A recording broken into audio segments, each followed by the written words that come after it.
What's up everyone, Kevin here from Epic Gardening. Today we're talking about one of my favorite seasons to garden ever, which is fall. A lot of us, as we move out of summer, we get kind of bummed out. We're losing those tomatoes, those peppers, those eggplants, all of our classic summer crops are kind of going out the window. They're spent, we've eaten them, we've harvested them, we preserved them, and they're gone, right? So a lot of us might close up shop and we just say, okay, we're done for the season, we're done for the year. But there's so much to explore in fall gardening. So in today's video, I'm going to talk about why fall gardening is so effective and exceptional and things that you can really do.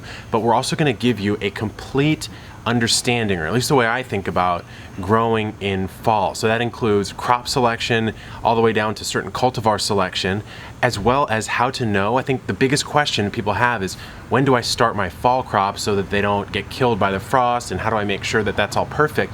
So we're going to go through a calculation that you can do to make sure you're planting all your crops at the exact right time, so that you're pulling these beans or you're pulling whatever you want before the frost and you don't lose your crops. Timing is so important in fall. Remember, in the spring, you're moving into longer days and warmer temps. Then you have your summer period, and then as summer fades out and you're moving into fall into winter, you have shorter days and colder temps.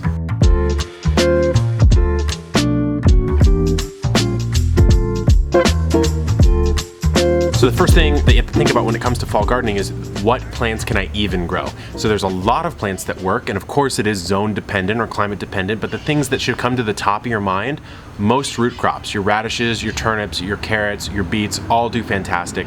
Anything that's an Asian green, your pak choys, your Chinese cabbages, your collards, your chards, I'm now going into the brassicas, your broccolis and cauliflowers. So all of these really love to mature as the days get shorter and colder, and you'll find that even the flavor of them can tend to get a little bit sweeter, tends to get a little better as you get closer to that looming frost date. So those make them a really good option for growing.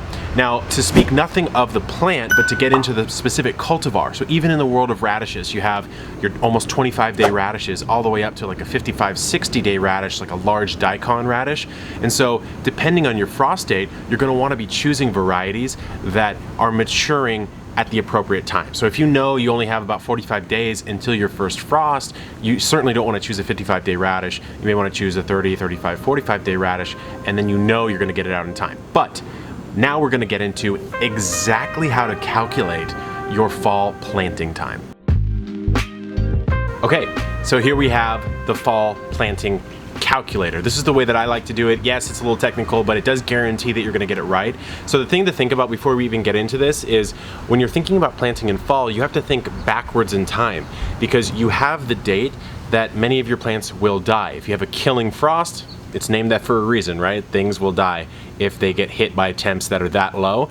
And so what you have to do is say, okay, now I need to think backwards. If that's the day that everything will die or certain things will die, then I need to make sure I've given enough buffer so that I can get my harvest out before that. So this is how I like to do it. So the first thing you gotta do is you gotta start at the bottom. You have to know when that frost date is. So just for our purposes in this little exercise, I'm gonna put November 1st. So let's just say it's 11/1. Then you have to know, let's imagine we're doing a radish, because radishes are a really easy crop to calculate this out on. So radishes, it says, days from seed to transplant, days from transplant to harvest. Radishes are a direct sown crop. If you are going to start a seed, let it germ, and then transplant it into the garden, you would put a number here. And then from here, you would say, okay, well, once I've transplanted it to harvest, what's that period of time? So radishes, since they're direct sown, it's actually going to be a 0 there. So that makes this a little simpler. And let's go with 30 days for the seed to harvest, because many radishes are a 30-day variety. So I'm gonna put a 30 right here. And now let's explain some of these important things here. Now, harvest period is if you're growing like a cut and come again style crop. Like if you're growing kale, you don't just pull the entire plant at the same time. Most of the time, and you can see my video up in the right-hand corner here, you're going to be harvesting over a period. So let's say kale has a 2-week harvest period, you would put a 14 there, and that lets you know you got to back your planting date up even a little bit more. But for radishes, you just pull it as soon as it's ready, so that's going to be a 0. Now the fall factor, this is something that's basically saying, okay, the days are are longer getting shorter and temps are higher getting lower, right? Which means that the plant is getting less and less of what it needs. It's getting less sun and it's getting less favorable temperatures, so it will retard the growth of the plant a little bit, or it will slow it down. And so what you're gonna do here is it's anywhere from 1 to 2 weeks, so 7 to 14 days. I have a more mild fall off here in zone 10B, so what I'm gonna do is I'm just gonna put a 7 here, and I could even honestly, with my climate, get away with a 0 here, but just for the intents of this exercise, I'll put a 7 here. And that's basically saying I'm giving myself an extra week just because it's going to grow a little slower. The days to harvest might be a little bit slowed down. Now here, I'm not gonna put anything, but frost tender factor means even if you have low-ish temperatures, there's certain plants that you really wanna pull and harvest before it even gets that low. So something like a corn is a great example. Corn doesn't really want to even come into contact with some frost, and so you might put a frost tender factor of a week to give yourself that buffer. So if this frost date is a little off, because remember, these are all averages, then if this is a little bit off, you give yourself a little week buffer and you say, you know what, I'll make sure I back that planting up even one more week just so I don't hit those cold temperatures. But again, for radishes, we've got a 0. So in this case, you then add all this up. So 0, 0, 0. I know there's a lot of zeros, but I wanted to make it simple for you guys. So 37 days, right? So 37 days before November 1st. So basically that's September 23rd-ish. So that means today's video is coming out, or it's being filmed on the 9th of September. So that means that in a couple weeks, that's pretty much my last day to start radishes, right?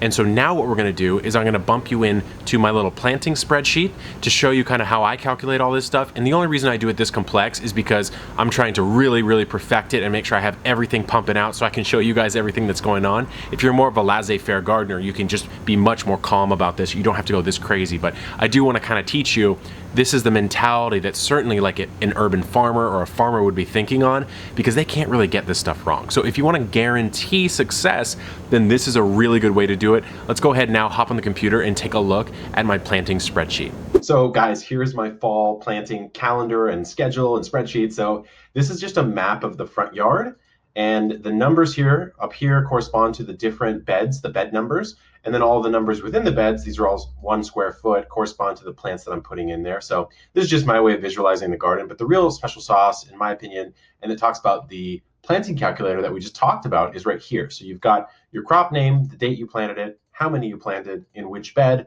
did you direct sow or did you transplant it? Then you have your germination time and your days to maturity or days to harvest.